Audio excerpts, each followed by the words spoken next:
Assalamualaikum warahmatullahi wabarakatuh. Kita bertemu lagi pada kuliah yang berkaitan dengan fiqh ibadat. Kita membaca daripada kitab Fiqh Al-Manhaji. Sekarang kita akan menyentuh berkaitan dengan bab haid pada muka surat yang ke-77.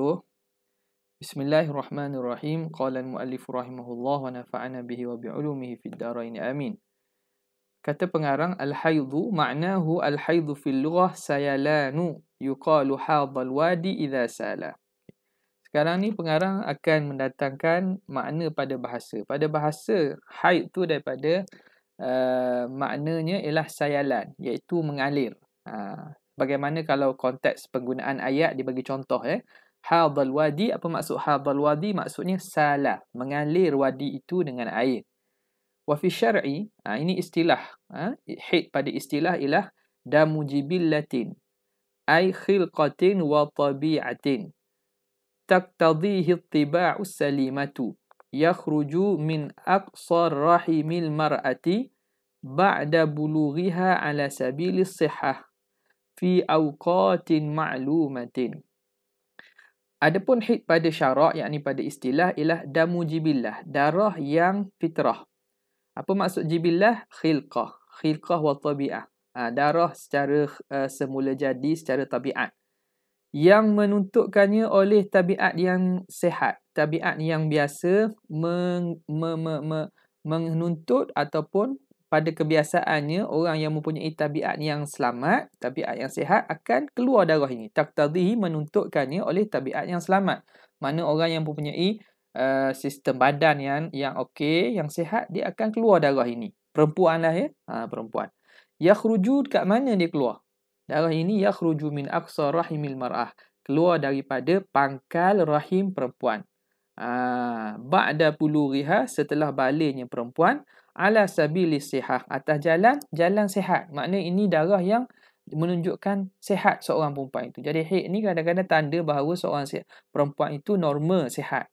Fi awqatin ma'lumah, pada masa yang tertentu. Apa dalilnya? Daripada Quran, Allah Subhanahu wa taala menyebut, wa yas'alunaka 'anil mahid qul huwa adhan fa'tazilun nisaa fil mahid. Mereka bertanya kepada engkau wahai Muhammad tentang perempuan yang datang haid. Katakanlah itu dia penyakit. Maka haid itu darah yang sakit. Maka kamu jauhilah perempuan ketika waktu haid. Wala taqrabuhunna hatta yathur, jangan kamu dekati setubuh mereka sehingga mereka mandi bersuci. Okey. Daripada hadis pula ialah perkataan Nabi li Fatimah binti Abi Hubaish. Nabi telah berkata, satu hari Nabi berkata kepada Fatimah binti Abi Hubaish radhiyallahu taala anhu, fa idza aqbalatil haidatu fada'i salah. Apabila datang aqbalati, datang haid, maka kamu tinggalkan sembahyang. Wa idza adbarat faghsili anki dama, dan apabila haid itu telah adbarat ni telah hilang, telah selesai, telah meninggalkan kamu, makna haid itu telah habis, maka kamu basuhlah darah, wasalli, dan kamu mandi. Kamu sembahyang. Ini basuh darah, mandi dan sembahyang. Okey. Selesai. Itu dalil daripada Al-Quran dan juga hadis. Sinul bulu, masa tempoh usia balik. Yuqsadu bil bulughi, yang dimaksudkan dengan balik ini ialah sinul ladzi idza balaghahu al-insan dzakaran aw untha asbaha ahlan li tawajjuhil khitab ilaihi bit takalif syar'iyyah. Iaitu yang dimaksud dengan balik ialah usia yang mana apabila sampai seseorang, manusia itu sama ada lelaki atau perempuan, dia akan menjadi layak untuk ditujukan khitab taklif syarak. Ditujukan kewajipan solat, puasa dan seumpamanya. Apabila sampai pada usia itu, orang itu boleh dan dia itu menerima khitab syarak. Jadi ini rasanya semua maklum lah. Jadi dalam Islam ini ada tempoh masa yang mana seorang itu bila sampai masa tersebut, maka dia dikira wajib menunaikan apa yang disuruh oleh syarak. Contohnya min salatin wa saumin wa hajjin wa ghairiha.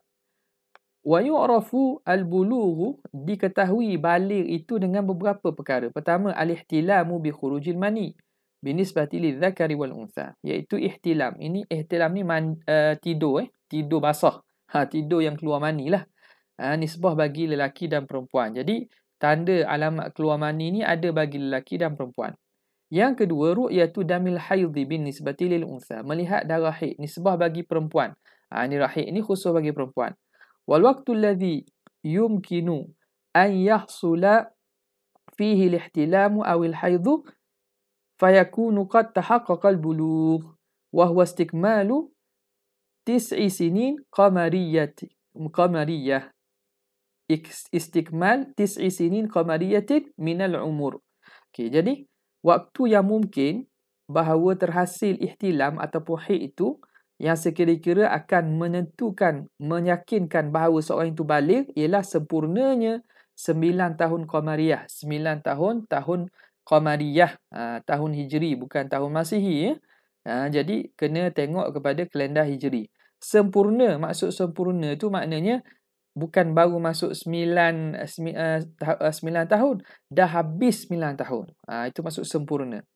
Thumma ta'akhuru an hadhihi al-waqt aw adamu ta'akhuri innama yatba'u tabi'atal bilad wa dhuruf al-hayah. Kemudian lewat daripada waktu ini ataupun tidak lewat, itu mengikut pada tabiat negeri dan zuruf, konteks ataupun suasana kehidupan seorang tu. Ya, kadang-kadang tempoh masa, contoh kita ambil 9 tahun. 9 tahun ni, ulama kata paling awal biasanya 9 tahun. Kadang-kadang lewat berlaku, ada yang 10 tahun, 11 tahun, 12, hatta ada yang 13 tahun. Kenapa berlaku lewat itu? Kadang-kadang bergantung kerana tabiatul bilad, suasana negeri tersebut, negeri yang sejuk contohnya, maka mungkin lambat.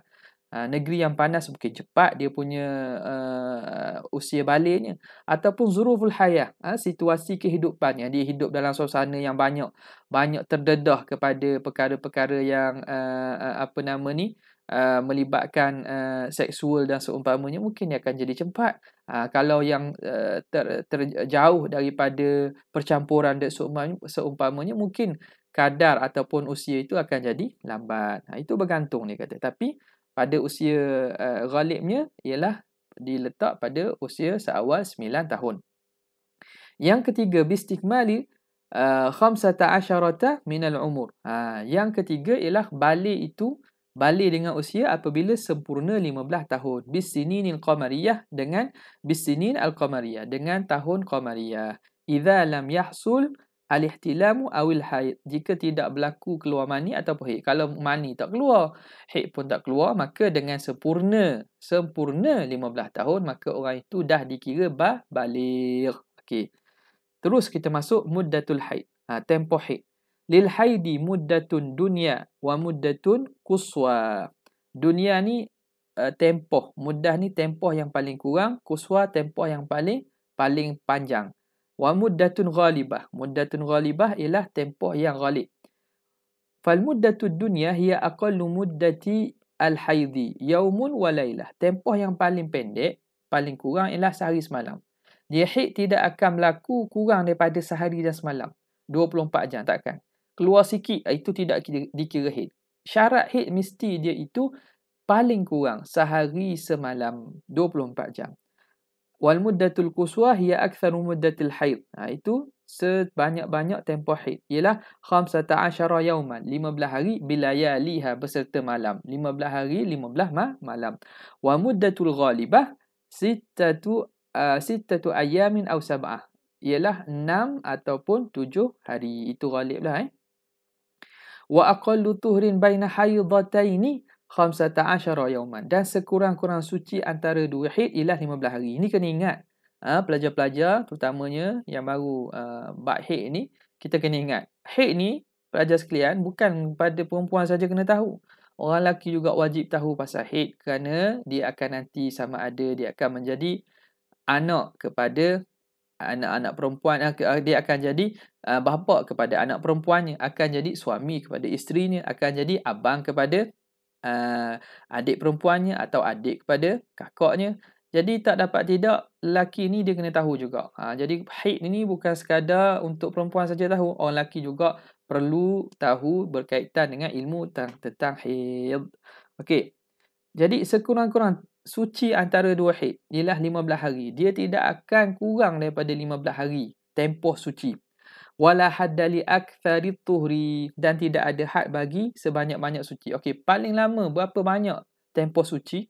Boleh lebih sebulan, 2 bulan, setahun pun ada. Faqad la tahidul mar'atu sanatan wa sanataini aw sinin. Kadang-kadang perempuan tu tak datang haid setahun atau 2 tahun atau bertahun-tahun. Wa hadhihi taqadiru mabnaha al-istiqra'u. Okey. Kadar ini, kadar ketentuan 1 hari 1 malam, 6 hari ghalib, 7 hari ghalib, 15 hari paling banyak ini, apa binaan dia? Apa dhabit dia? Asasnya ialah istiqra'. Para ulama-ulama kita rahimahumullah taala, mereka melakukan istiqra'.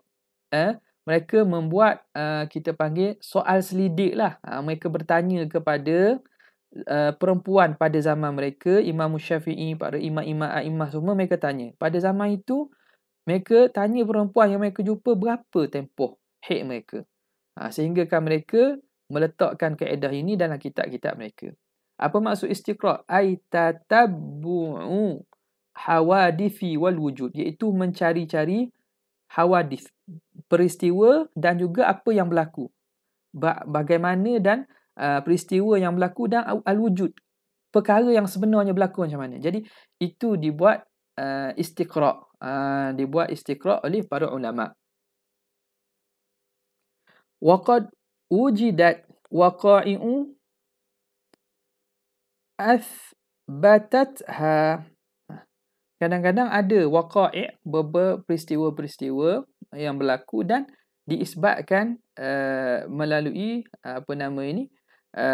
dan diisbatkan peristiwa tersebut. Jadi apa yang dilakukan oleh para ulama ini ialah kita namakan metod istiqra' ataupun bahasa penyelidikan dipanggil sebagai induktif. Dia cari juz'iyah, apa-apa yang berlaku secara lapangan, kemudian hasil daripada apa yang mereka dapat tu mereka buat kesimpulan, kaedah. Okay. Fa idza ra'atil mar'atu daman aqalla min muddatil haid, apabila melihat oleh seorang perempuan darah yang kurang daripada tempoh haid, tempoh haid apa? Aqall min yaumin wa lailah, kurang daripada sehari semalam. Ataupun ra'at ad-dama ba'da muddati aktsaril haid, atau melihat darah itu melepasi daripada sebanyak-banyak haid. Akthar min 15 yawman bilayaliha u'tubira hadha damu damal istihadhah, maka dikira darah ini darah istihadhah. Jadi kalau darah itu tak sampai sehari semalam ataupun darah tersebut melangkaui 15 hari 15 malam, maka itu dikira darah istihadhah, la dam haid, bukan darah haid. Wa qad tamayyaza damul haid an damil istihadhah bilaunihi wa shiddatihi, dan dapat dibezakan, tamayyaza, dapat terbeza darah haid daripada darah istihadhah dengan warna dan juga kekuatan dia. Kadang-kadang kita dapat bezakan. Dari rasanya dalam kitab kita ini dia tidak huraikan secara panjang lah. Sebab itu saya cadangkan kepada pelajar sekalian, cuba lihat kepada daurah-daurah berkaitan dengan darah wanita ni yang ada dalam channel-channel dalam YouTube dan seumpamanya. Dibincangkan lebih teliti dan lebih panjang. Dalam kitab ini hanya disebut secara umum saja berkaitan dengan darah haid dan yang istihadhah serta nifas ni. Kerana dalam isu-isu darah ini secara umumnya antara bab yang antara paling payah lah, terutamanya dalam bab ibadat, isu berkaitan dengan darah inilah, kerana ada banyak masalah-masalah yang berkaitan dengan terutamanya istihadhah yang mempunyai kaedah tertentu yang perlu kita faham kalau kita nak mahir dan juga nak dapat kefahaman tentang isu darah ini. Okey, saya masuk kepada tajuk seterusnya, al-istihadhah. Apa itu istihadhah? Istihadhah ni makna darah penyakit, atau kita kata darah yang bukan darah haid, darah yang fasad, darah yang keluar kerana sebab penyakit. Damu illatin, disebut dah. Damu illah, darah penyakit. Wa maradin, yakhruju min irqi min adnar rahimi, yang keluar daripada urat. Ni urat daripada adnar rahim, daripada hujung rahim. yuqalu lahu al-'azil. Nama orang ini dalam bahasa Arab al-'azil. Wa hadha ad-damu yunqidhu al-wudu'a. Darah ini dia akan membatalkan wuduk. Kenapa? Kerana dia sesuatu yang keluar daripada kubul. Benda yang keluar daripada dalam melalui lubang kubul, maka dia membatalkan wuduk seperti mana air kencing. Wala yujibul ghuslah, tapi dia tidak mewajibkan mandi. Sebab apa? Sebab dia bukan mani, dia bukan haid. Wala yujibu tarkas salah wala shaum, dan dia tidak mewajibkan tinggal sembahyang dan tinggal puasa sebab dia bukan haid. Fal mustahadatu taghsilu dama, maka perempuan yang istihadah apa dia perlu buat? Dia bersihkan darah. Wa tarbitu ala mawdi'iha, dan dia ikat di atas tempat dia itu. Maknanya dia pakailah, kalau zaman sekarang ni dia pakai, kita panggil tuala wanita. Kita pakai tuala wanita dengan pelbagai jenama-jenama itulah. Orang perempuan tahulah. Dia letak situlah. Kalau zaman dulu dia ikat. Dia ikat kain kat situ. Wa tatawaddau likulli fardin, dan hendaklah dia buat perkara itu kalau tuala wanita dia itu telah kotor, dia kena gantikan yang baru, buat seperti mana yang dibuat sebelum ini, dan dia perlu berwuduk likulli fardin bagi setiap sembahyang fardu. Wa tusalli, kemudian dia sembahyang. Rawa Abu Dawud wa ghairuhu an Fatimah binti Hubaish annaha kanat tustahab. Abu Daud meriwayatkan daripada sahabiyah Fatimah binti Abi Hubaish bahawa perempuan ini, sahabiyah ini, tustahab, dia kena penyakit istihadah. Faqala lahan Nabi beritahu kepada dia, idza kana ad-damul haidati, jika itu darah haid, fa innahu damu aswadun yu'raf, maka itu darah yang berwarna hitam yang dapat dikenal. Orang perempuan tahulah darah haid. Orang perempuan kenal. Fa idza kana dzalika fa amsiki anis salah, jika demikian darahnya, maka kamu tahan daripada sembahyang. Kamu tak boleh sembahyang. Fa idza kana al-akhar, tapi kalau sebaliknya, kalau darah itu tidak ada ciri darah haid, fatatawaddai wa salli, maka hendaklah kamu sembahyang. Fatawaddai, hendaklah kamu berwuduk, wasalli, dan kamu sembahyang. Fa innaha huwa irkun, iaitu darah yang penyakit. Darah kerana sebab pecah saluran darah dan seumpamanya lah. Okey.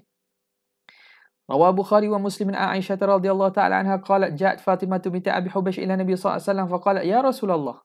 Fatimah binti Abi Hubaish datang kepada Rasulullah bertanya, wahai Rasulullah, inni imra'atun ustuhadu, aku perempuan yang didatangi haid, didatangi istihadah.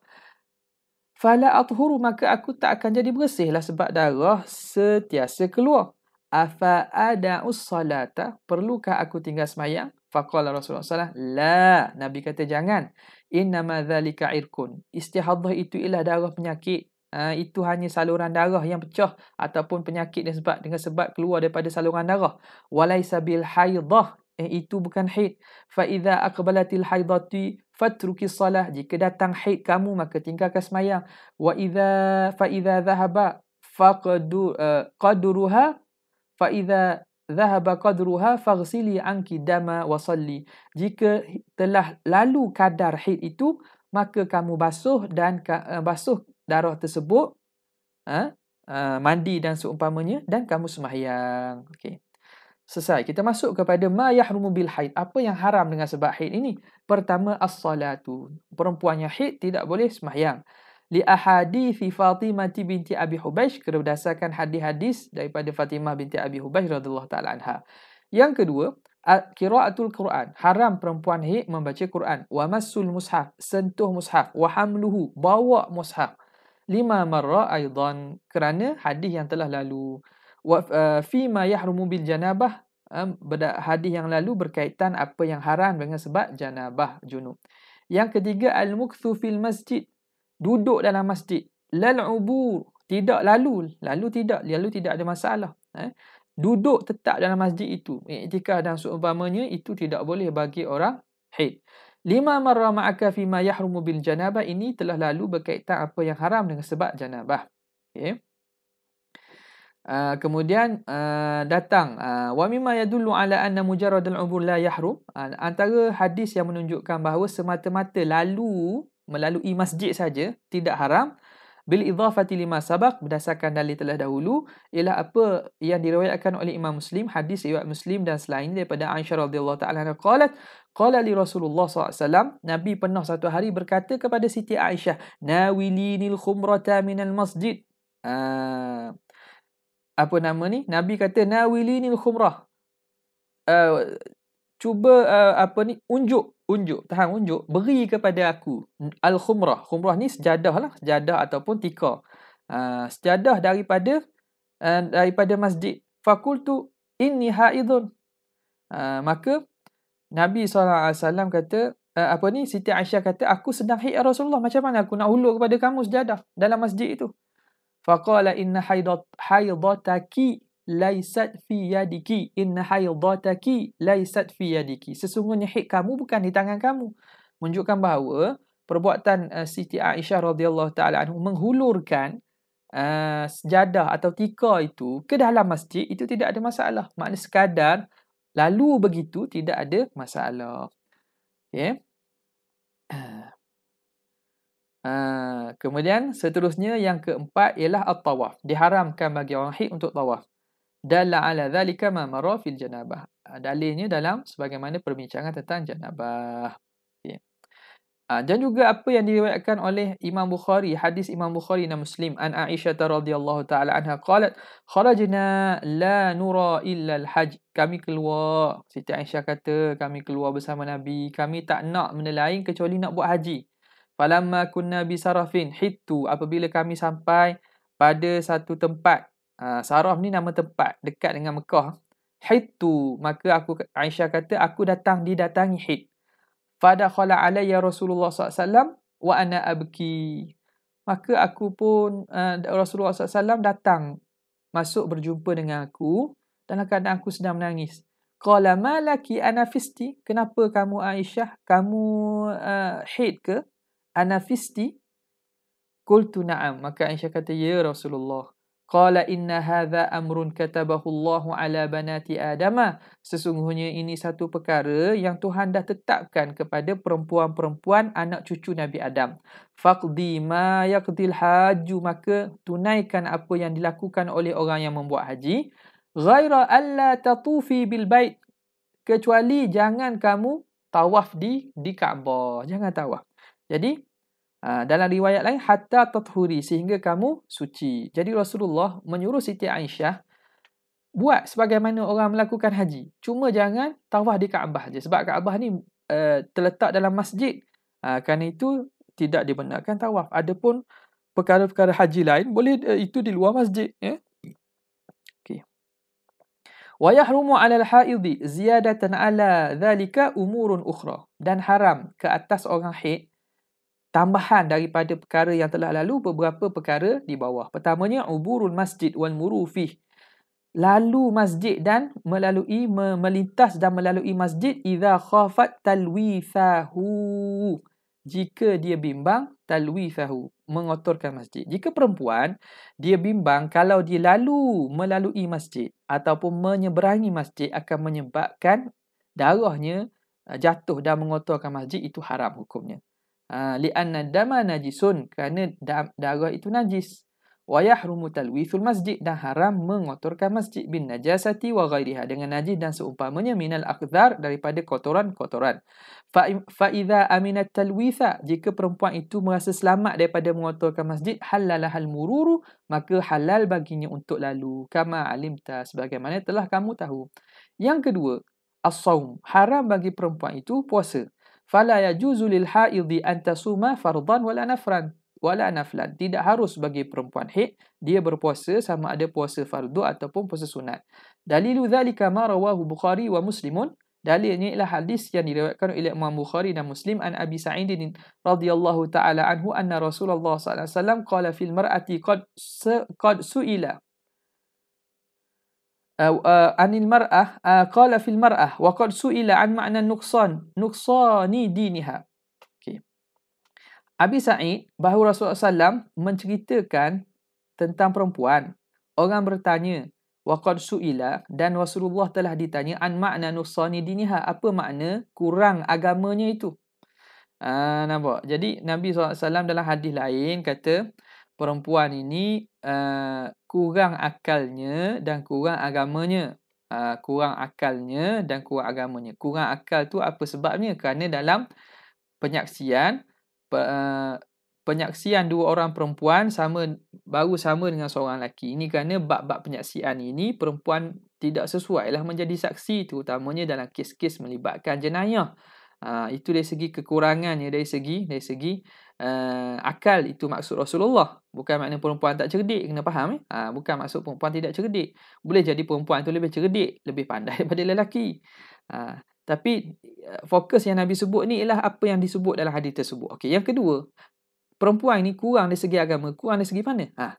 Nabi kata alaisa idza hadat lam tusalli wa lam tasum. Perempuan itu apabila dia haid, dia tidak sembahyang dan tidak puasa. Itu merujuk kepada kekurangan perempuan dari segi agama. Di segi itulah. Tapi boleh jadi perempuan itu lebih taat dan lebih dekat dengan Allah Taala. Kerana apa? Kerana lebih dia takwa daripada orang lelaki. Okey. Wa ala dzalikal ijma', dan atas itulah berlaku ijma'.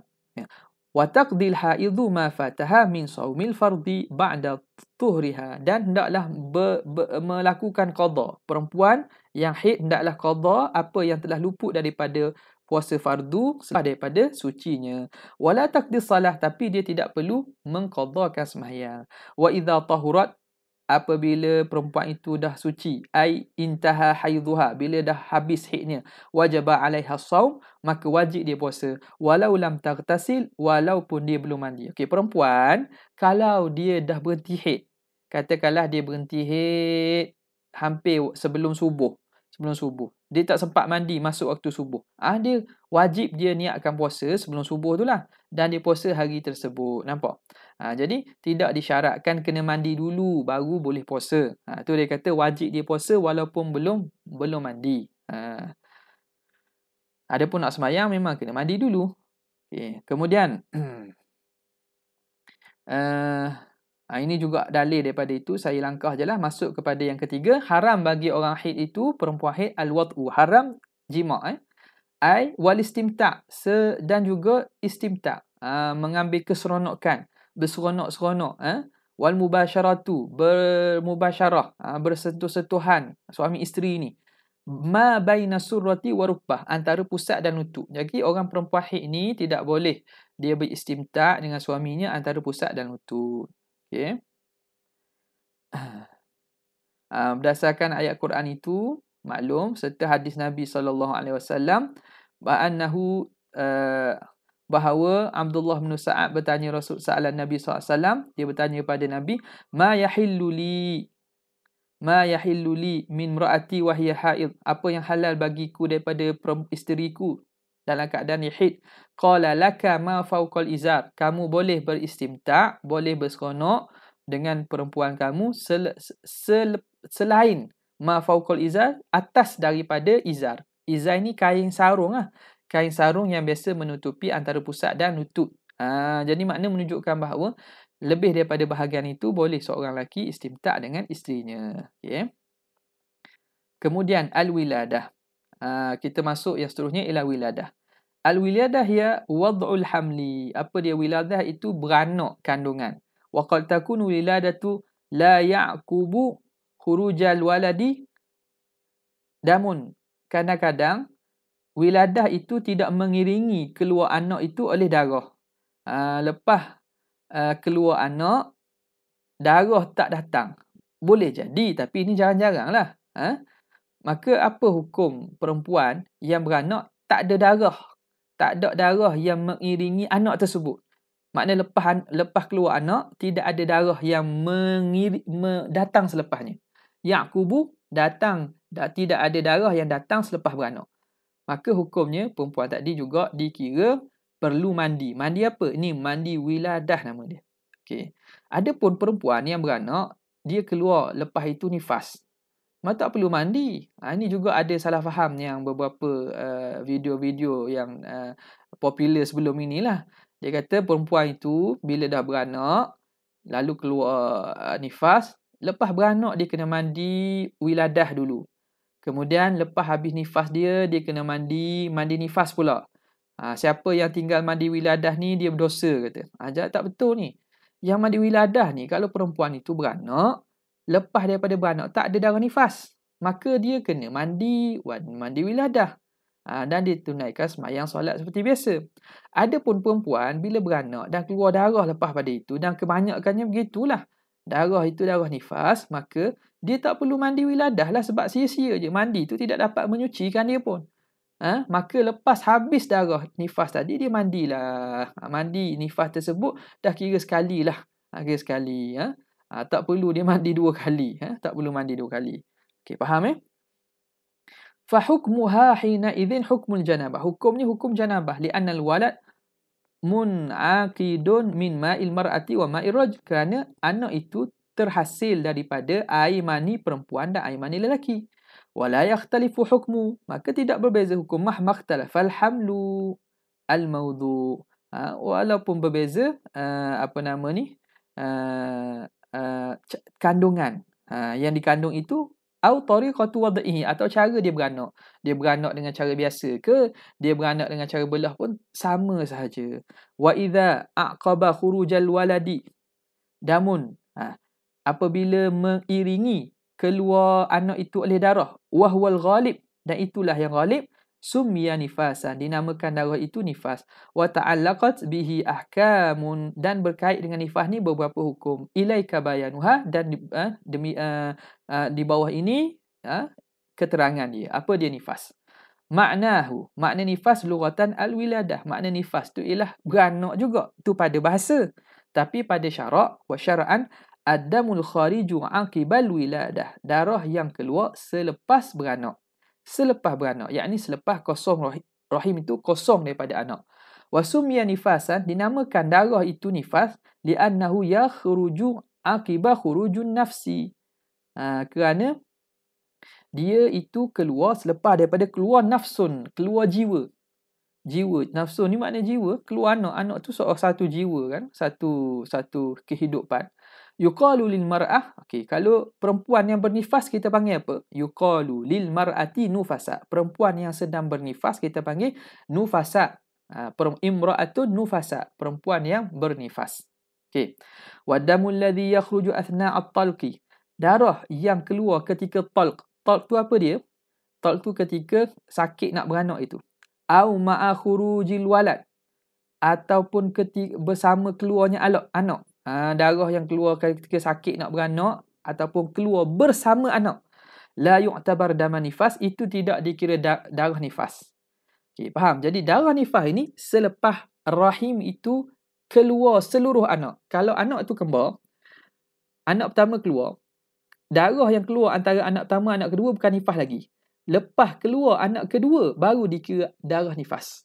Jelas Okey, la yu'tabar dama nifas li taqaddumihi ala khurujil walad, kerana dia mendahului keluar anak. Bal yu'tabar dama fasidin, bahkan dikira sebagai darah fasid, darah rosak, darah yang penyakit. Wa ala dhalika tajibus salatu, maka di atas itu wajiblah perempuan tadi sembahyang. Athna at-talqi, ketika sakit nak beranak, walau ra'at dama, walaupun dia nampak darah.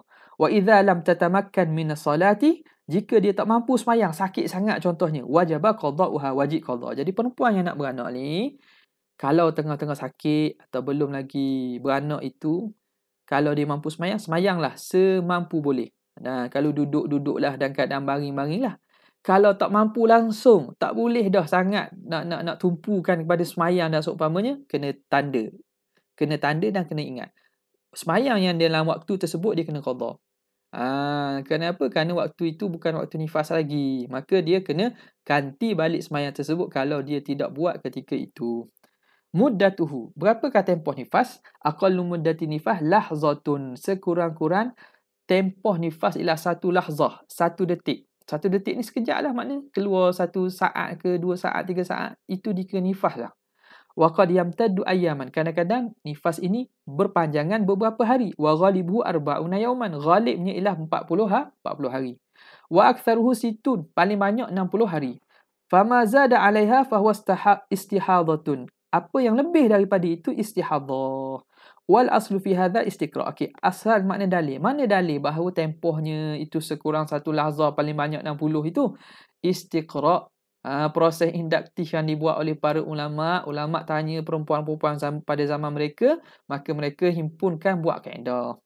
Kama alimta fi muddati al-haid. Ma yahrumu bin nifas. Apa yang haram dengan sebab nifas?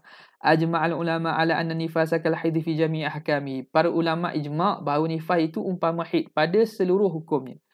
Okey, ru'yatu dami halal hamli, melihat darah ketika mengandung. Perempuan yang mengandung, kalau dia nampak darah ketika mengandung, nak kata darah apa itu? Apa hukumnya?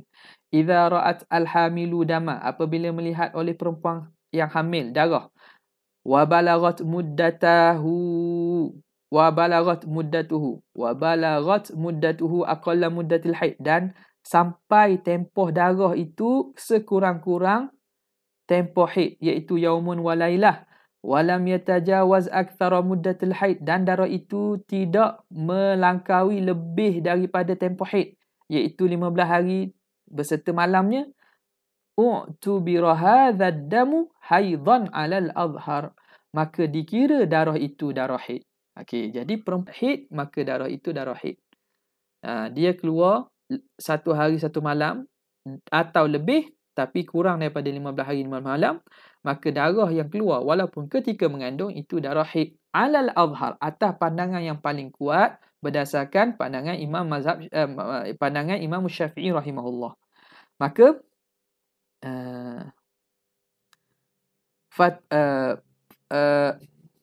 fatada'i as-salata was-shaum wa kullama yahrumu 'alal haid. Maka hendaklah dia tinggalkan sembahyang,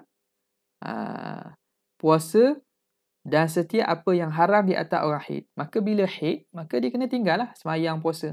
Amma idza kana damul ladzi ra'athu aqalla min muddatil haid, adapun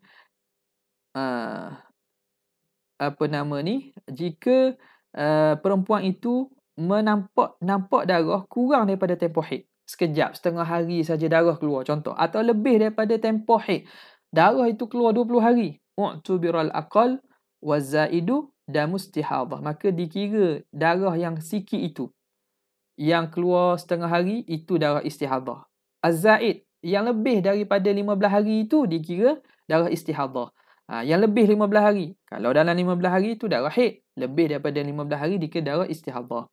Wa akhadha hukmu wa akhadha hukmahu min haitsu salatu wa ghairuha, maka diambil hukumnya, hukum darah istihadhah dari segi sembahyang dan seumpamanya. Orang istihadhah sembahyangnya wajib, maka dia wajib kena tunaikan sembahyang. Puasa pun dia wajib puasa. Okey, itu pandangan azhar. Ini pandangan muktamad mazhab kita. Wakila, ini pandangan kedua. Makna pandangan ni pandangan muqabil azhar lah, pandangan yang lemah. Kata satu pandangan lagi, ad-damul ladzi tarahul mar'atul hamilu yu'tabar damastihadatin mutlaqan kaifa kana.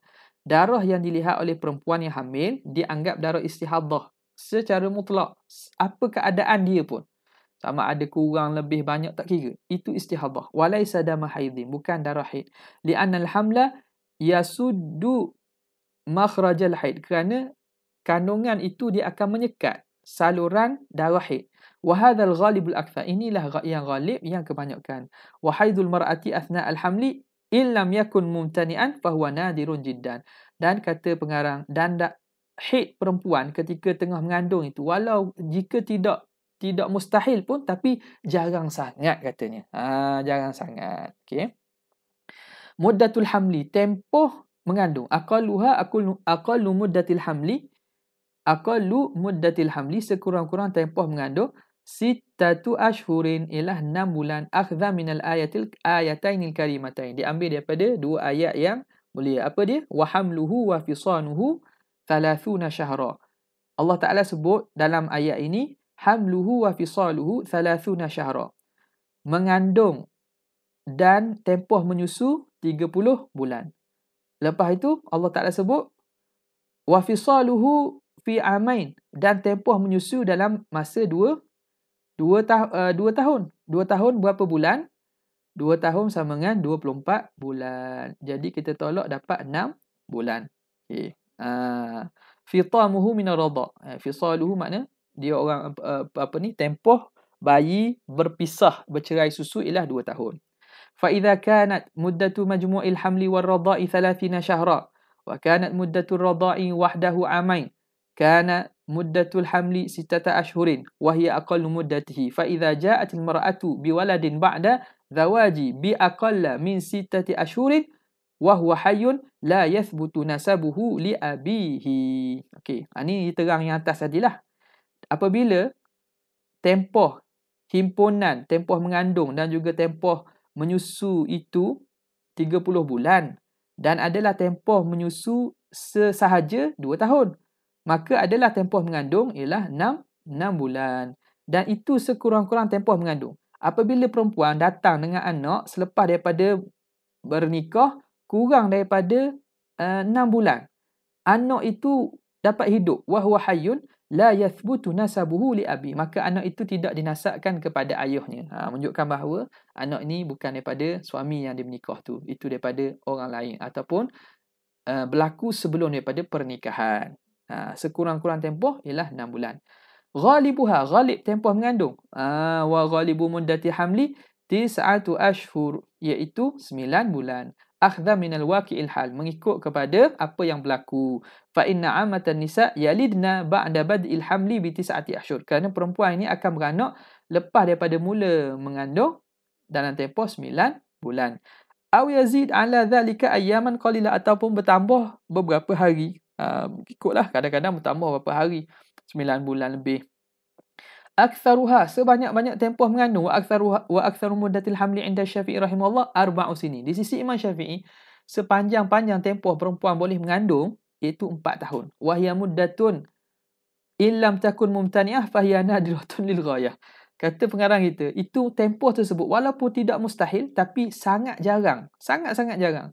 Dan Imam Syafi'i pun menghikayatkan, dia kata dia berjumpalah benda ini, berlakulah. Tapi berlaku pun bukan ramai, mungkin ada 1 kes atau berapa kes saja panjang tempoh mengandung.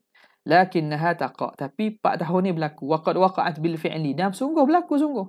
Wa ala wuku'iha bana Syafi'i rahimahullah. Atas berlakunya kes ini, maka Imam Syafi'i mengatakan sepanjang-panjang tempoh 4 tahun. Okay. Yang seterusnya, yang keempat ialah al-maut. Al-maut. Jadi ini berkaitan dengan perkara yang menyebabkan wajib mandi, iaitu mati. Jadi saya rasa kita berhenti di sini untuk kali ini. Wabillahi taufiq hidayah. Assalamualaikum warahmatullahi wabarakatuh.